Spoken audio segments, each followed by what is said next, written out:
100 نہیں، لاکھ نہیں، 99 لاکھ میرے بھائیوں، 99 لاکھ لفظ کہنا آسان ہے۔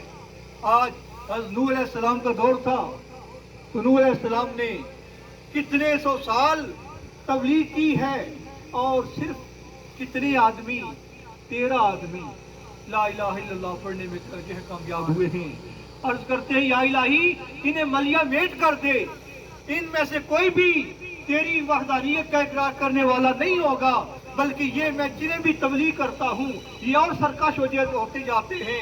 اللہ تعالی نے فرمایا اے نوح یہ تو تیرا امتحان ہے، یہ تو تیرا امتحان ہے، اگر تو صبر کرے گا تو انہی میں سے لوگ اٹھیں گے جو میری وحدانیت کا کلمہ پڑھیں گے، ان کی اولادیں آئیں گی اور میری وحدانیت کا کلمہ پڑھیں گی۔ یا رب کائنات پھر تو کیسے امتحان لیتا ہے؟ غور تو کیجئے، خواجہ خواجگاں خواجہ اجمیری ہندوستان میں تشریف لاتے ہیں بے سر و سامانی کی عالم میں، لیکن ایک طاقت ساتھ ہے۔ وہ طاقت کون سی ہے؟ عشق خدا اور عشق مصطفیٰ جو سینے میں مجزن ہے۔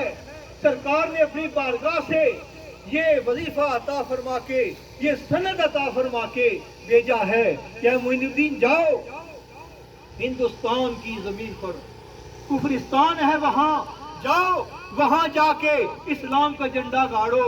وہاں سے مدینہ طیبہ سے ڈپٹی لگتی ہے، آپ تشریف لے کے آتے ہیں۔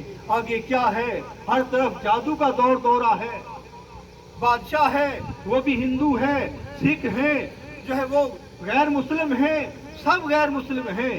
جب دیکھا کہ ایک دیوانہ آیا ہے، آ کے ڈیرا لگایا ہے اور دنیا اس کی دیوانی ہوتی جا رہی ہے، جب انہیں پرتھوی راج کو پتہ چلا تو اس نے پیغام بھیجا کہ جاؤ اس جو ہے دیوانے کے کہو کہ یہ زمین چھوڑ دے، کسی اور زمین پہ چلا جائے۔